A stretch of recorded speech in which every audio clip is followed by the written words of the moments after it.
Avec des concepts tels que le ki, les chakras ou les corps subtils, de nombreuses thérapies complémentaires s'inspirent de courants de pensée dits ésotériques. Jeff Levine, chercheur américain et spécialiste des religions, a établi une cartographie permettant de parcourir les origines ésotériques de certaines pratiques complémentaires qu'il nomme pratiques ésotériques de soins.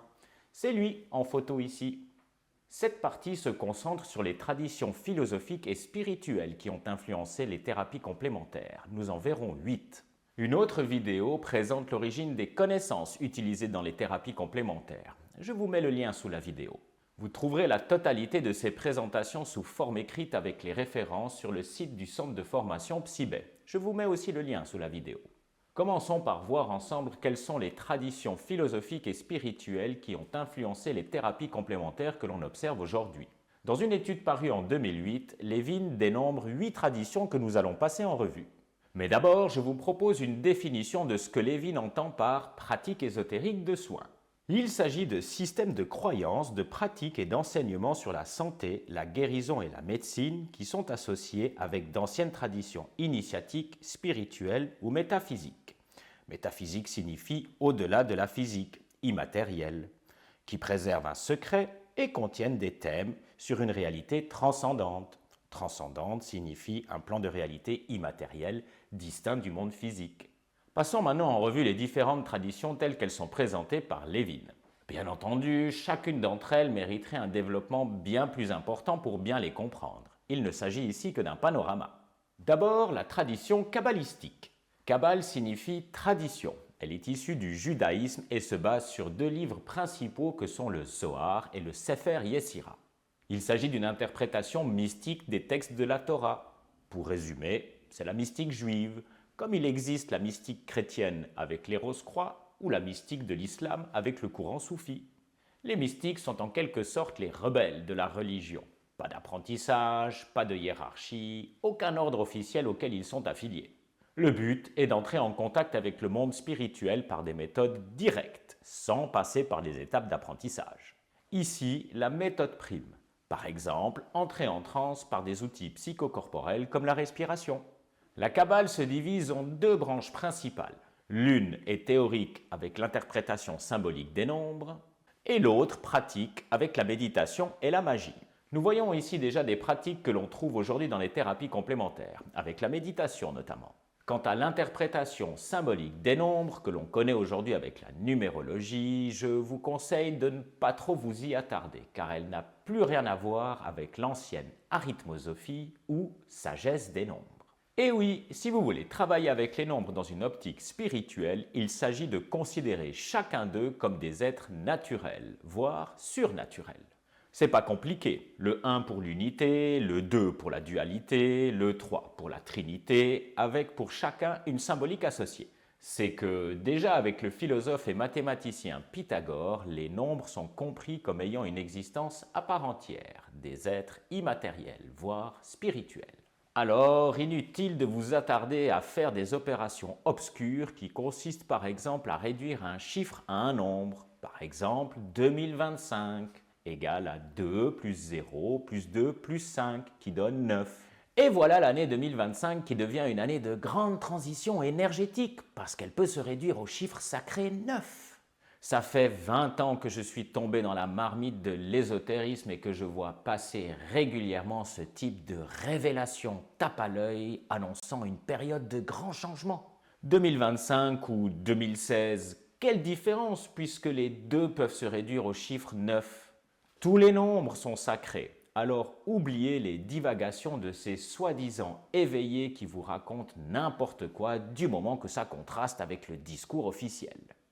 C'est tout simplement de l'ignorance doublée d'une pratique commerciale pour forcément vous vendre quelque chose. À chaque fois qu'une transition énergétique est annoncée, elle est accompagnée d'une proposition pour faire un soin ou un tirage de cartes ou pour avoir un bon de réduction pour Dieu sait quoi. Remarquez que la confusion entre la numérologie actuelle et la véritable sagesse des nombres est révélatrice de la confusion entre le psychique et le spirituel. Je l'observe même au sein de nombreux thérapeutes qui pensent avoir une démarche spirituelle alors que souvent ils ne font que fuir des problèmes psychiques. Désolé, c'est une analyse un peu sauvage que je vous livre ici, mais je vois tellement de confusion dans les méthodes utilisées que je ne pouvais pas m'empêcher d'en dire quelques mots. Passons plus loin. Les mystères d'Éleusis, la tradition orphique ou l'école hermétique sont quelques exemples d'écoles des mystères. On les trouve en Égypte, en Inde, en Iran, en Grèce et à Rome notamment.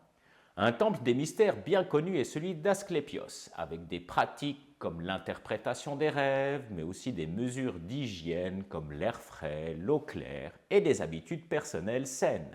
On voit ici l'importance de l'alimentation que l'on retrouve aujourd'hui dans la naturopathie. Il est aussi possible qu'au sein des écoles des mystères étaient consommés des produits fermentés qui faisaient office de substances euphorisantes. On rejoint là le mysticisme qui cherche à atteindre le monde divin par des méthodes directes. La tradition gnostique vient du mot gnose qui signifie connaissance. Il signifie la possibilité de connaître un plan de réalité supérieur, immatériel ou spirituel différent du monde matériel et physique de tous les jours. La tradition gnostique provient d'une part d'une branche du judaïsme qu'étaient les Esséniens et d'autre part d'une branche du christianisme considérée comme hérétique. Leurs croyances et modes de vie nous sont accessibles grâce à la découverte en 1945 d'une quinzaine de manuscrits coptes conservés dans des jarres à Nag Hammadi en Égypte. On entend souvent parler des gnostiques et aussi de leur opposé, les agnostiques, c'est-à-dire les personnes qui soutiennent que notre connaissance ne peut pas avoir accès à un plan de réalité immatériel ou divin. Ça ne signifie pas qu'il n'existe pas, mais on ne peut pas savoir. Les gnostiques ne sont pas réunis dans une communauté officielle avec un représentant ou une figure historique à laquelle se référer. Il n'y a pas de mouvement officiel, si bien que n'importe qui peut se revendiquer gnostique. Entendez par là qu'il a accès au monde spirituel. Les thérapeutiques associées sont principalement composées par du jeûne, des prières, de la méditation ou de la vertu, des pratiques observées encore de nos jours. Selon Levin, la franc-maçonnerie moderne débute en 1717, bien que des fraternités existaient déjà par les contacts avec les Templiers et les Ismaïlis, un ordre mystique de l'islam d'origine égyptienne. Les grades initiatiques sont une composante importante dans les fraternités. C'est le cas par exemple dans la franc-maçonnerie et les Rose-Croix. Il s'agit de purifier le corps physique, mental, émotionnel et spirituel. Par exemple, le courant Rose-Croix, dans ses derniers grades, amène la guérison à distance, par intention, visualisation, empathie, humilité et prière. Ces pratiques se retrouvent également de nos jours, avec les soins énergétiques et la pratique du secret par exemple. Il existe de multiples traditions mystiques en Orient. Levin a choisi de présenter le système médical du bouddhisme tibétain, qui se trouve dans les 4 tantras médicaux. Les principaux remèdes sont composés de substances naturelles et minérales telles que le suif, les racines, les feuilles, les fruits, les résines et les sels. Ces produits sont prescrits pour des affections allant des affections dues au vent, ce que je comprends ici c'est que ce sont les virus, au rhumatisme, constipation, démangeaisons, furoncles, plaies, maladies des yeux, jaunisse, morsures de serpent et empoisonnement. On est ici dans le concret, avec des problématiques physiques qui sont résolues grâce à des produits bien réels qui font penser à la phytothérapie actuelle. Il y aurait tant à dire sur les pratiques orientales telles que l'Ayurveda ou la philosophie chinoise, très répandues en Occident avec la médecine ayurvédique ou la médecine traditionnelle chinoise. Mais ça dépasse le cadre du panorama présenté par Levin. Continuons avec les traditions mystiques occidentales. Elles sont inspirées par les courants que nous avons vus jusqu'ici. Ce sont par exemple la théosophie, le néopaganisme, les ordres hermétiques comme la Golden Dawn, l'anthroposophie, la société Inner Light, la fondation Lucis Trust ou des constructions hybrides comme l'Ordo Templi Orientalis. Ce sont des courants que nous verrons plus en détail dans la vidéo où je présente les origines des connaissances thérapeutiques. L'idée générale à retenir ici est que l'esprit peut influencer la matière par l'intention. Par exemple, avec la théosophie, c'est populariser des notions telles que les corps subtils, ou le corps astral, ou le corps éthérique, la réincarnation, la justice karmique ou les chakras comme centre énergétique. Là aussi, ce sont des concepts que l'on retrouve souvent chez les thérapeutes. Et avec mon collègue psychologue Claude Bergmans, nous avons publié un article où nous avons pu montrer que le concept de corps subtil est l'élément commun à ces pratiques ésotériques de soins.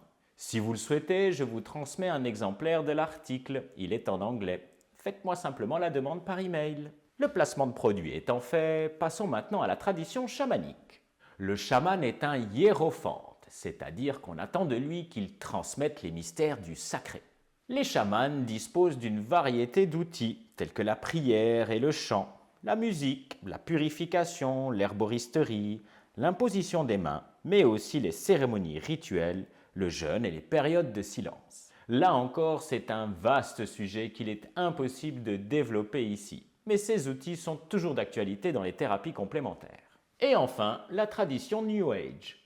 Levin l'a décrit comme un mouvement social plutôt qu'un mouvement basé sur une tradition.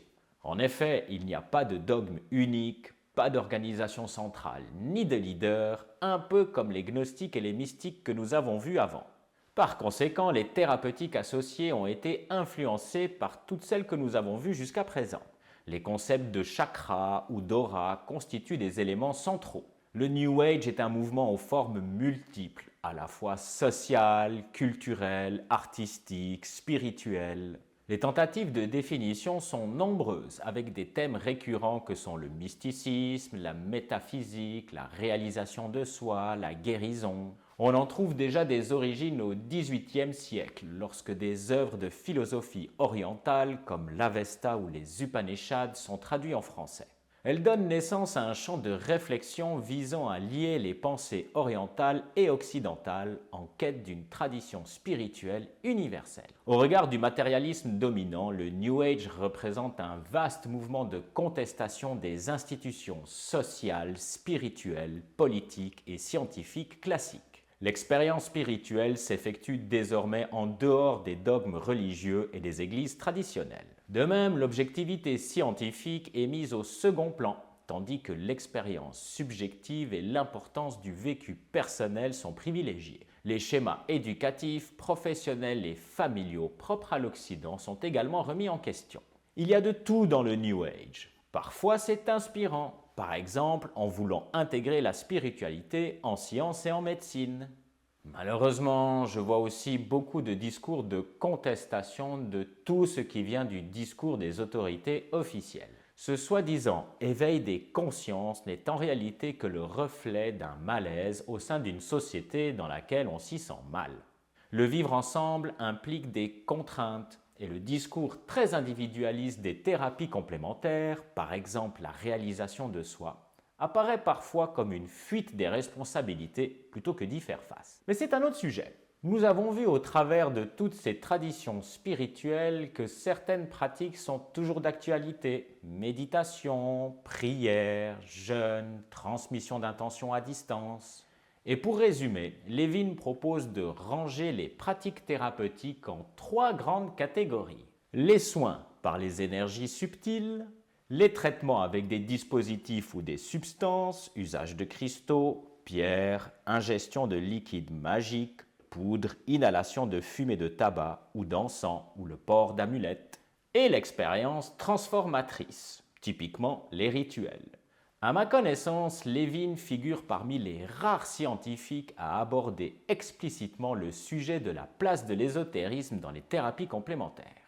Ses premiers articles datent de 1986, où il introduit dans la littérature scientifique le concept de guérison New Age. Il est un pionnier dans ce domaine. Les classifications proposées par Levin sont donc d'une grande richesse pour ceux qui souhaitent mieux comprendre la nature et l'origine des thérapies complémentaires qui sont observées de nos jours. Ces réflexions méritent d'être développées et intégrées dans les réflexions sur leur place dans le système de santé classique. Et c'est d'ailleurs dommage que les débats tournent toujours et uniquement autour des notions de preuve et d'efficacité, des données bien concrètes, alors qu'il s'agit de spiritualité. Merci de m'avoir écouté jusqu'ici.